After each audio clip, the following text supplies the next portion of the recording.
A ABIN, Agência Brasileira de Inteligência, descobriu a atuação de um espião da Rússia aqui no Brasil, que se passava por um integrante do corpo diplomático da Embaixada Russa em Brasília. Sergei Shumilov deixou o Brasil após a agência o identificar como espião de um dos serviços russos de inteligência, atuando para cooptar brasileiros como informantes. Na Embaixada Russa, Sergei atuava oficialmente na função de primeiro secretário desde 2018. Como espião, ele tinha como objetivo reunir informações sobre determinados setores ou temas de interesse para o governo de Vladimir Putin, além de oferecer bolsas de estudos e programas de intercâmbio na Rússia para atrair estudantes e também acadêmicos brasileiros. Nesse modelo, os alvos se tornavam fontes do governo russo sem perceber. Vou começar essa com José Maria Trindade, é uma notícia curiosa, preocupante, mas que certamente acendeu o sinal de alerta para as autoridades brasileiras, né, Zé? Pois é, e olha, Daniel, e o mais assustador é que eu vou dizer que cada embaixada aqui no Brasil tem uma equipe assim. O Brasil também tem no exterior, não um espião do nível do russo que tem essas intenções, mas existem grupos que são colocados nas embaixadas estrategicamente para estudar, avaliar e defender os interesses de cada país. Então vamos lá, uma embaixada aqui tem um corpo de funcionários, né? E alguns que são adidos militares, adidos políticos, que têm essa função de levantar dados, né? Eles produzem papers mensais com avaliação de cada setor, né? E não são chamados exatamente de espião, mas são, né? No caso de alguns países, fazem acordos culturais, alguns até tentam expandir a língua com cursos, com mesadas para fazer a língua. Alguns países, como os Estados Unidos, por exemplo, faz muito, pega grupos de brasileiros que eles identificam como líderes, né? Os jovens líderes, e leva para os Estados Unidos, e lá dão acesso a toda a cultura norte-americana, a política norte-americana. Então todas as embaixadas fazem um tipo de trabalho parecido.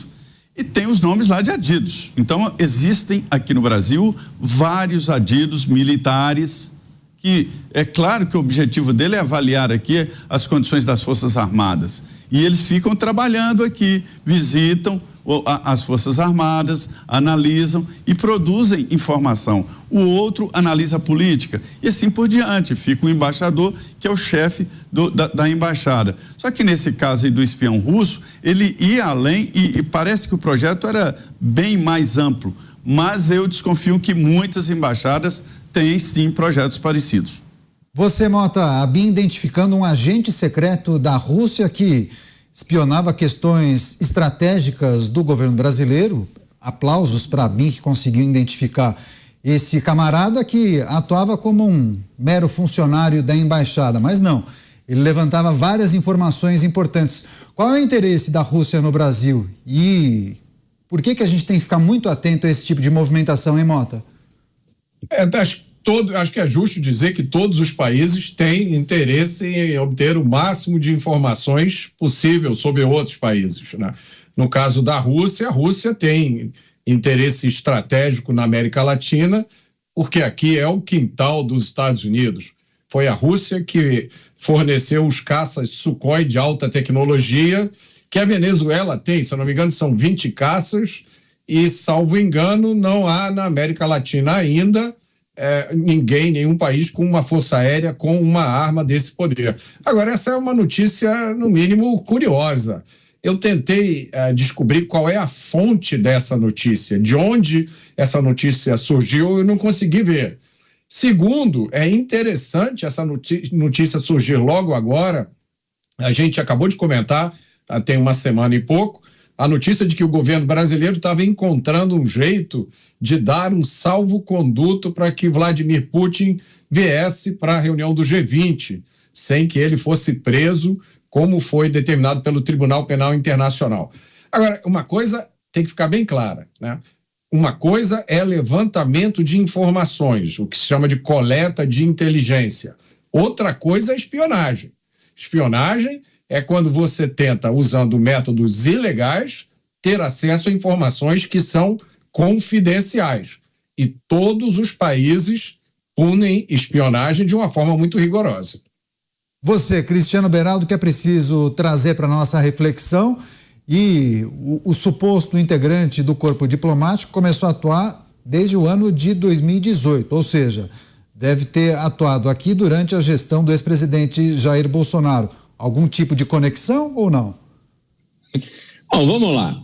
Primeiro, a gente precisa lembrar que não estamos na Guerra Fria, né? O mundo hoje é outro mundo, e o Brasil, com essa falta de vontade de se posicionar para valer nesse universo geopolítico que joga um jogo bastante mais elevado do que o Brasil hoje tem condições de participar, ele não tem relevância no sentido da espionagem pura e simples. Quando eu vejo uma notícia dessa, me ocorre que, muito provavelmente, o papel desse espião é muito mais no sentido de articular negócios, de interesses, talvez não da Rússia como país, mas de pessoas muito poderosas lá da Rússia, do que qualquer outra coisa. E aí a gente está falando de questões comerciais, de grana. Hoje o mundo se move pelo dinheiro. A Rússia, ela sempre foi um fornecedor essencial de fertilizantes para o Brasil. Imaginem quantos, talvez vou até dizer, quantas centenas de milhões de dólares esse tipo de negócio gera em comissões por ano. Hoje, a Rússia é a principal fornecedora de óleo diesel do Brasil. Os brasileiros que estão nos assistindo, nossa audiência, que está aí com seus caminhões, seus carros a diesel, muito provavelmente estão abastecendo com óleo diesel produzido na Rússia.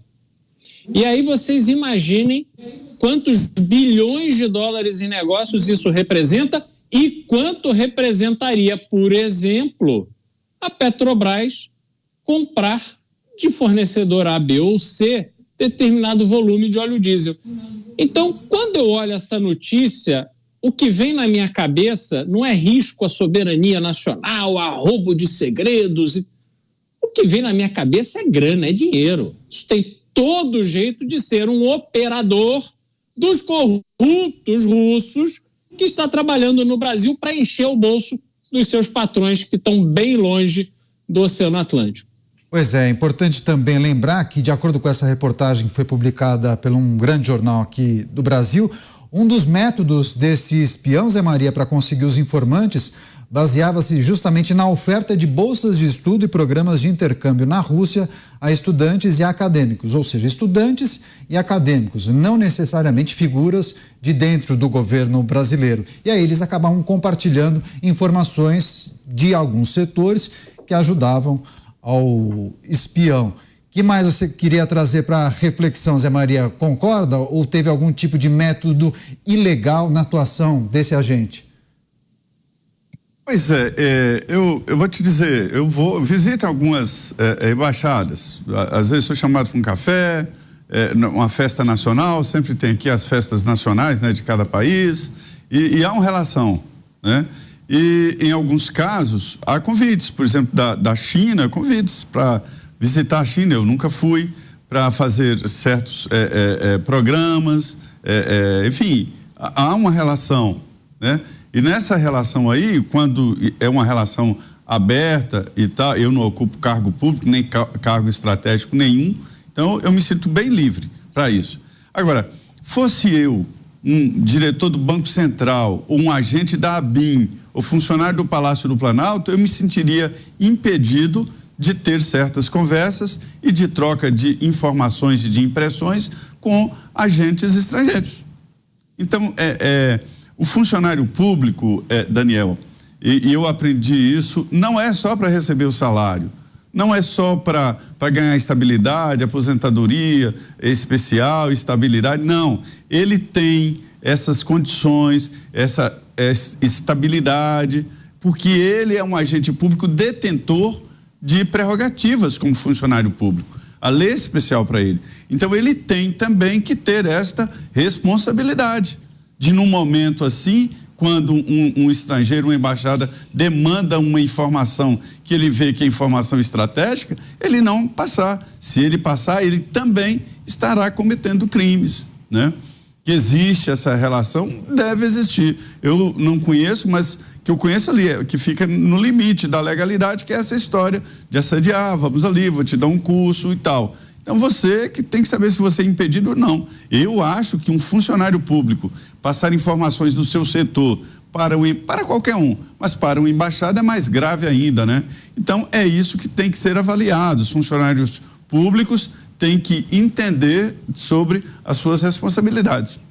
Mota, pessoas perguntaram aqui no nosso chat se a proximidade de Jair Bolsonaro com Donald Trump pode ter mexido ou estimulado a Rússia a colocar um espião no Brasil. Esse é um ponto. Agora, tem algo que a gente precisa destacar também, né? O Brasil desperta o interesse de muitas nações em razão, claro, do tamanho do seu território, mas também os recursos naturais que nós temos.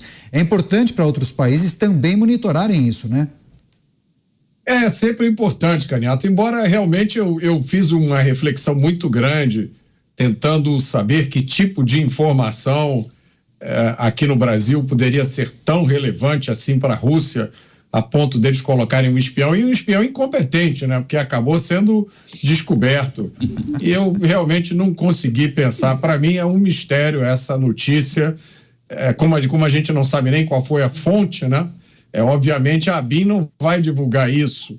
Então, como é que uma notícia dessa vazou da ABIN? Fica parecendo com a história das câmeras da Embaixada da Hungria, né? É um mistério, acho que é um mistério da semana. Vamos colocar aqui no Pingos, é esse. Pois é, mas só para trazer o outro lado, o Itamaraty, inclusive, informou que monitora essa situação, mas destacou que não comenta publicamente os casos dessa natureza, justamente por caráter sigiloso. E a Embaixada da Rússia não se manifestou, só trazendo a informação e dando a fonte. Essa reportagem saiu pelo jornal Folha de São Paulo. Quer fechar você, Beraldo? A gente tem que ser mais prático, né? Essa questão de espião dá assim um charme, né? Parece um filme de James Bond e tal. Mas antigamente os espiões, eles serviam aos segredos militares, os países eram muito fechados, né? Então tinha toda essa questão de saber como é que um país estava fazendo em relação ao outro e tal. Mas, olha, vejam um dia de desfile militar na Rússia e veja um dia de desfile militar no Brasil. Não dá para comparar, e nem nós estamos aqui dispostos a fazer o investimento na grandiosidade militar que a Rússia faz, né? O nosso propósito aqui com as Forças Armadas é um propósito diferente. A Rússia está querendo invadir, conquistar território, invadir países, quer dizer, é outra coisa, né?